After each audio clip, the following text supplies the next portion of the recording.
Now ng Philippine Army na walang kinalaman si Pangulong Ferdinand Marcos Jr. sa pagdedelis kay Congressman Kiko Barzaga mula sa Philippine Army Reserve Force. Ito'y kasunod ng social media post ni Barzaga kung saan sinabi niyang kahit natanggalin pa siya ni Pangulong Marcos sa Reserve Force, hindi raw ito mapipigil ang kagustuhan niyang ipaglaban ang karapatan ng mga Pilipino.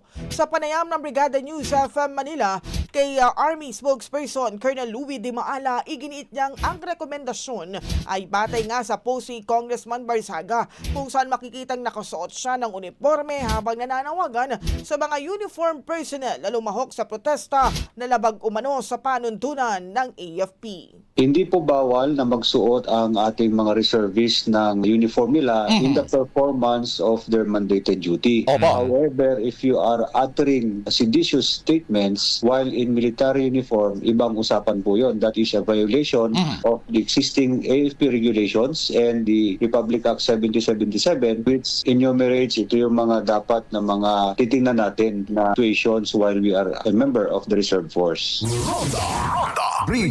Ang bahaging ito ay hatid sa atin ng Yummyvit ES2 Oral Drops. Simulang tuparin ang pangarap ng iyong anak. And stunting now!